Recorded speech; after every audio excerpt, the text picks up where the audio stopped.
প্রতি বছরের মতো এবারও ফাল্গুনী একাদশীর পুণ্যতিথিতে নিশান যাত্রার আয়োজন করলেন শ্রী শ্যামভক্ত মণ্ডল মালদা শাখার সদস্যরা। রবিবার সাত সকালে এই শোভাযাত্রা প্রথমে গোটা মালদা শহর পরিক্রমা করে।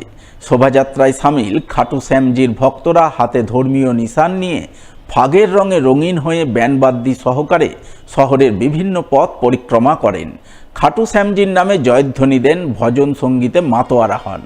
এইভাবে এই ধর্মীয় শোভাযাত্রা গোটা মালদা শহর ঘুরে পুরাতন মালদার মঙ্গলবাড়ি খাটু শ্যামজির মন্দির প্রাঙ্গণে গিয়ে শেষ হয়।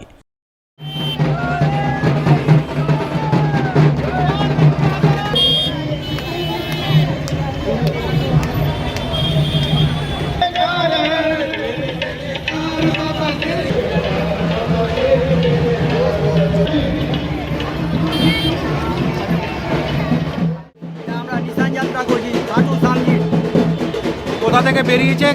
এটা আমরা বিউবান কাঠমিল থেকে বেরিয়ে মঙ্গলবাড়ি শ্যাম মন্দিরে যাব।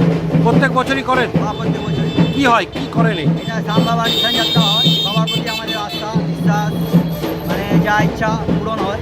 ওই জন্য কি উপলক্ষে হয় এটা? একাদশী, ফাল্গুনী একাদশী। প্রতি বছর হয় এটা? হোলির আগেই হয়। কোথায় গিয়ে শেষ হবে এটা? এটা মঙ্গলবাড়ি শ্যাম মন্দির। মালদার কালিয়াচক ৩ নম্বর ব্লকের চড়ি অনন্তপুর ট্যাংকাটা শ্মশানকালী ও মনসা মন্দির উন্নতিকল্পে গত শুক্রবার থেকে শুরু হয়েছে 7 দিনব্যাপী মনসা মঙ্গল জনকীর্তন মহাযজ্ঞানুষ্ঠান।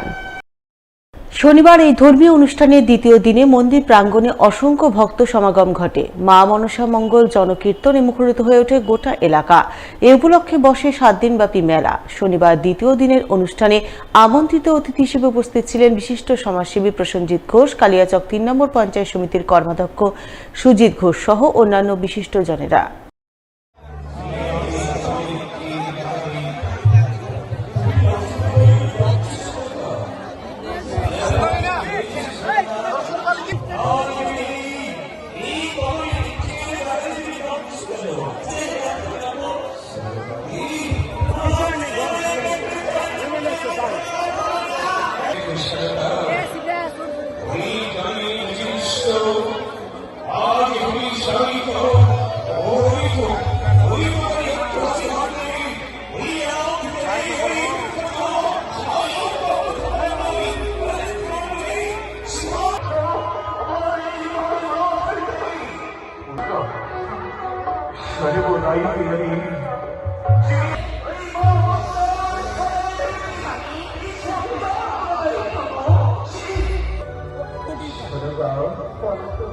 我是这个唯一的一个